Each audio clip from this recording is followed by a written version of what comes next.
नमस्कार मित्रों, आप सभी दर्शकों का एक बार फिर से मेरे इस YouTube चैनल पर स्वागत है।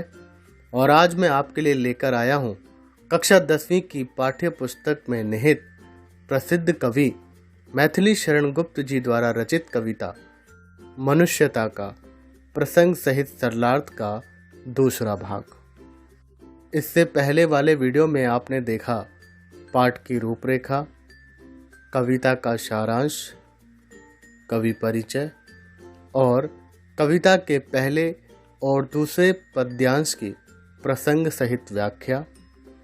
और आज के इस वीडियो में हम देखेंगे कविता के शेष 6 पद्यांशों की प्रसंग सहित व्याख्या अर्थात सरलार्थ। अगर आप पहली बार मेरे चैनल पर आए हैं तो मेरे चैनल को अभी सब्सक्राइब कर बेल आइकन को दबाएं। क्षुधार्त देव ने दिया करस्त थाल भी, तथा दधीचि ने दिया परार्थ अस्थि जाल भी। उसी नर क्षितीश ने स्वमास दान भी किया, सहर्ष वीर कर्ण ने शरीर चर्म भी दिया। अनित्य देह के लिए अनादि जीव क्या डरे, वही मनुष्य है कि जो मनुष्य के लिए मरे, मनुष्य के लिए मरे। प्रसंग। प्रस्तुत पद्यांश हमारे हिंदी की पाठ्य पुस्तक स्पर्श भाग 2 में निहित कवि मैथिली शरण गुप्त जी के द्वारा रचित कविता मनुष्यता से लिया गया है। इन पंक्तियों में कवि ने महान पुरुषों के उदाहरण दिए हैं, जिनकी महानता के कारण उन्हें आज भी याद किया जाता है। सरलार्थ। प्रस्तुत पंक्तियों में कवि ने पौराणिक कथाओं का उदाहरण देते हुए हमें यह बताया है कि ऐसे बहुत से किस्से हैं जिनमें हमें दानी व्यक्तियों का गुणगान मिलता है। इन पंक्तियों में मैथिली शरण गुप्त जी ने हमें कई उदाहरण दिए हैं।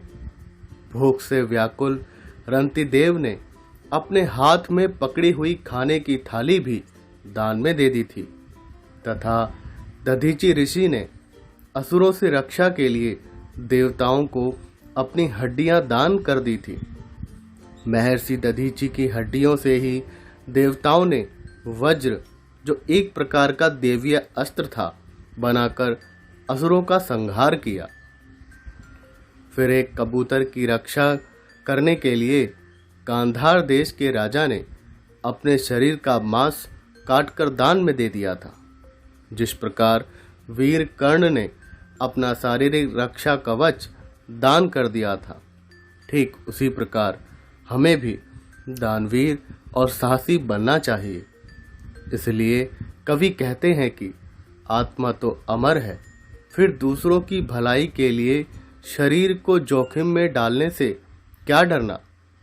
अपने जीवन का उपयोग दूसरे मनुष्यों के अच्छे के लिए करने पर ही तो हम मनुष्य कहलाने लायक बनते हैं। अगला पद्यांश है, सहानुभूति चाहिए महाविभूति है यही, वशीकृता सदैव है बनी हुई स्वयं मही। विरुद्धवाद बुद्ध का दया प्रवाह में बहा, विनीत लोक वर्ग क्या न सामने झुका रहा। आहा वही उदार है परोपकार जो करे, वही मनुष्य है कि जो मनुष्य के लिए मरे, मनुष्य के लिए मरे। प्रसंग। प्रस्तुत पद्यांश हमारे हिंदी की पाठ्य पुस्तक स्पर्श भाग 2 में निहित कवि मैथिली शरण गुप्त जी द्वारा रचित कविता मनुष्यता से लिया गया है। इन पंक्तियों में कवि ने महात्मा बुद्ध का उदाहरण देते हुए दया, करुणा को सबसे बड़ा धन बताया है। सरलार्थ। प्रस्तुत पंक्तियों के माध्यम से कवि कहना चाहते हैं कि मनुष्य में सहानुभूति, करुणा तथा उपकार का भाव होना चाहिए। यही सबसे बड़ा धन है। जिस व्यक्ति में उपकार करने की भावना होती है, वही धनवान कहलाने योग्य है और ऐसे धनवान व्यक्ति तो स्वयं ईश्वर को भी अपने वश में कर सकते हैं। यही कारण है कि भगवान बुद्ध ने जन कल्याण के लिए सामाजिक रूढ़िवाद का विरोध किया और दया को ही मनुष्य का असली आभूषण बताया। इसी वजह से लोग आज भी उन्हें पूजते हैं। अगला पद्यांश है, रहो न भूल के कभी मदांध तुच्छ वित्त में, सनाथ जान आपको करे न गर्व चित्त में। अनाथ कौन है यहाँ त्रिलोकनाथ साथ हैं, दयालु दीन बंधु के बड़े विशाल हाथ हैं। अति भाग्यहीन है अधीर भाव जो करे, वही मनुष्य है कि जो मनुष्य के लिए मरे, मनुष्य के लिए मरे। प्रसंग। प्रस्तुत पद्यांश हमारे हिंदी की पाठ्य पुस्तक स्पर्श भाग 2 में निहित कवि मैथिली शरण गुप्त जी के द्वारा रचित कविता मनुष्यता से लिया गया है। इन पंक्तियों में कवि कहना चाहते हैं कि संपत्ति पर कभी घमंड नहीं करना चाहिए और किसी को अनाथ नहीं समझना चाहिए, क्योंकि ईश्वर सबके साथ हैं। सरलार्थ। प्रस्तुत पंक्तियों में कवि ने हमें घमंड एवं अहंकार जैसी बुरी भावनाओं से दूर रहने को कहा है।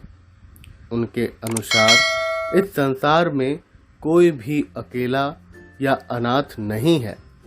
हर पल तीनों लोकों के स्वामी स्वयं हम सभी के साथ हैं। कवि हमें कहते हैं कि कभी भी अपने यश, धन, दौलत इत्यादि पर घमंड नहीं करना चाहिए और दूसरों को उपेक्षा की नज़र से नहीं देखना चाहिए। ईश्वर की नज़र में हम सब एक समान हैं। आगे कवि उन व्यक्तियों को अत्यंत भाग्यहीन मानते हैं जो संसार की चिंता में व्याकुल हैं और जिन्हें ईश्वर की उपस्थिति का जरा भी ज्ञान नहीं है। अगला पद्यांश है, अनंत अंतरिक्ष में अनंत देव हैं खड़े, समक्ष ही स्वबाहु जो बढ़ा रहे बड़े बड़े। परस्परावलंब से उठो तथा बढ़ो सभी, अभी अमर्त्य अंक में अपंक हो चढ़ो सभी। रहो न यो की एक से न काम और का सरे, वही मनुष्य है कि जो मनुष्य के लिए मरे। प्रसंग। प्रस्तुत पद्यांश हमारे हिंदी की पाठ्य पुस्तक स्पर्श भाग 2 में निहित कवि मैथिली शरण गुप्त जी के द्वारा रचित कविता मनुष्यता से लिया गया है। इन पंक्तियों में कवि कहना चाहते हैं कि कलंक रहित रहने से व दूसरों का सहारा बनने वाले मनुष्यों का देवतागण भी स्वागत करते हैं। सरलार्थ। प्रस्तुत पंक्तियों में कवि हमें एक दूसरे की सहायता करते हुए उद्धार के रास्ते पर चलने का संदेश दे रहे हैं। कवि कहते हैं कि उस कभी न समाप्त होने वाले आकाश में असंख्य देवता खड़े हैं जो परोपकारी व दयालु मनुष्यों का अपनी भुजाओं को फैलाकर स्वागत करते हैं। इसलिए वे चाहते हैं कि उद्धार पाने में मनुष्य परस्पर एक दूसरे की सहायता करे। इस प्रकार कवि हमें एक दूसरे का कल्याण करने का मार्ग बता रहे हैं। उनके अनुसार ऐसा मनुष्य कहलाने के लायक नहीं है जो जरूरत पड़ने पर दूसरे मनुष्य की सहायता न कर सके। अगला पद्यांश है, मनुष्य मातृ बंधु है, यही बड़ा विवेक है। पुराण पुरुष स्वयंभू, पिता प्रसिद्ध एक है।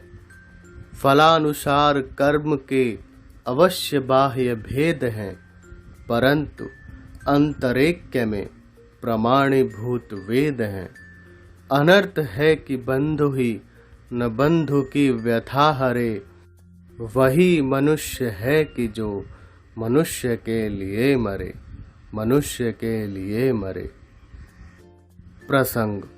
प्रस्तुत पद्यांश हमारी हिंदी की पाठ्य पुस्तक स्पर्श भाग 2 में निहित कवि मैथिली शरण गुप्त जी के द्वारा रचित कविता मनुष्यता से लिया गया है। इन पंक्तियों में कवि कहना चाहते हैं कि हम सब एक ईश्वर की संतान हैं, अतः हम सभी मनुष्य एक दूसरे के भाई बंधु हैं। सरलार्थ। प्रस्तुत पंक्तियों में कवि ने कहा है कि सबसे बड़ी समझदारी इस बात को समझने में है कि सभी मनुष्य भाई बंधु हैं। पुराणों में जिसे स्वयं उत्पन्न पुरुष माना गया है, वह परमात्मा या ईश्वर हम सभी का पिता है, अर्थात सभी मनुष्य उस एक ईश्वर की संतान है। उन्होंने कहा है कि सिर्फ बाहर से ही हमारे रंग रूप में अंतर है। लोग कर्म के अनुसार एक दूसरे को अलग अलग समझने की भूल करते हैं, लेकिन सभी की आत्मा में एक ही परमात्मा का निवास है। हम सभी परमेश्वर को पूज्य पिता के समान मानते हैं। फिर कवि कहते हैं कि ऐसे भाई अर्थात मनुष्य के होने का क्या फायदा जो जरूरत पड़ने पर दूसरे भाई अर्थात मनुष्य की सहायता न कर सके।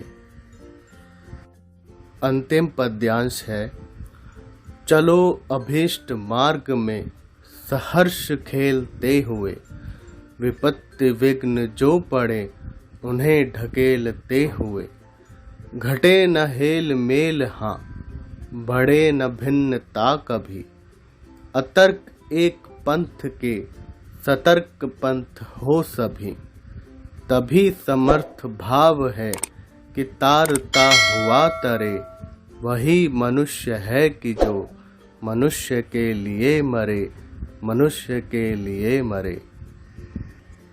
प्रसंग। प्रस्तुत पद्यांश हमारे हिंदी की पाठ्य पुस्तक स्पर्श भाग 2 में निहित कवि मैथिली शरण गुप्त जी के द्वारा रचित कविता मनुष्यता से लिया गया है। इन पंक्तियों में कवि ने जीवन में आने वाली मुसीबतों का मिलजुल कर सामना करने की नसीहत दी है। सरलार्थ। प्रस्तुत पंक्तियों में कवि हमें अपने लक्ष्य के मार्ग पर बिना रुके निरंतर चलते रहने का उपदेश दे रहे हैं।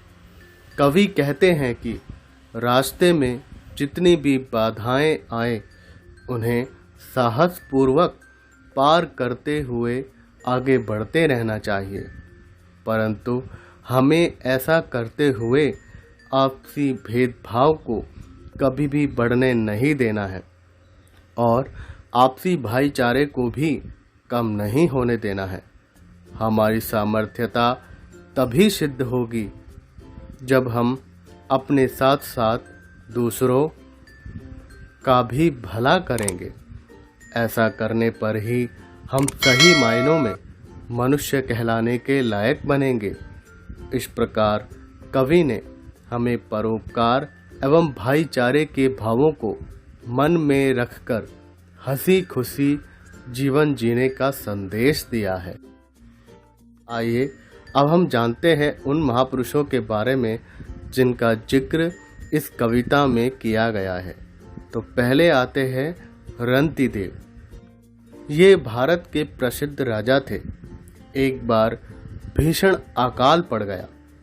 उस अकाल से तालाब और कुएं सूख गए, फसलें सूख गईं, राजकोष में अनाज का भंडार समाप्त हो गया। दयालु राजा रंतिदेव से अपनी प्रजा का दुख देखा न गया। आखिर प्रजा के सुख दुख को ही वे अपना दुख समझते थे। उन्होंने प्रजा को अनाज देना शुरू कर दिया। प्रजा की भारी भरकम संख्या के आगे अनाज कम पड़ने लगा, जो बाद में समाप्त हो गया। राज परिवार को भी अब अकाल के कारण आधा पेट खाकर गुजारा करना पड़ रहा था। ऐसी स्थिति आ गई कि राजा को भी कई दिनों से भोजन न मिला था। ऐसी स्थिति में जब राजा को कई दिनों के बाद खाने को कुछ रोटियां मिली, तभी एक भूखा व्यक्ति दरवाजे पर आ गया। राजा से उसकी भूख न देखी गई और उसे खिला दिया। ऐसी मान्यता है कि उनके कृत्य से प्रभावित होकर ईश्वर ने उनका भंडार अन्न और धन से भर दिया। अगला नाम आता है दधीची। इनकी गणना भारत के परम दानी एवं ज्ञानी ऋषियों में की जाती है। दधीची अत्यंत परोपकारी थे। वे तप में लीन रहते थे। उन्हीं दिनों देवराज इंद्र उनके पास आए। साधना पूर्ण होते ही दधीची ने इंद्र से आने का कारण पूछा। इंद्र ने बताया कि हे ऋषिवर, आप तो जानते ही हैं, देवता और दानवों में युद्ध छिड़ा हुआ है। इस युद्ध में दानव देवों पर भारी साबित हो रहे हैं। देवगण हारने की कगार पर हैं। यदि कुछ उपाय न किया गया तो स्वर्गलोक के अलावा पृथ्वी पर भी दानवों का कब्जा हो जाएगा। ऋषि ने कहा, देवराज, इसमें मैं क्या कर सकता हूँ? मैं तो लोगों की भलाई की कामना के लिए तप कर सकता हूँ। इंद्र ने कहा, मुनिवर, यदि आप अपनी हड्डियाँ दान में दे दें तो इनसे वज्र बनाकर असुरराज वृत्तासुर को पराजित किया जा सकेगा और देवगण युद्ध जीत सकेंगे।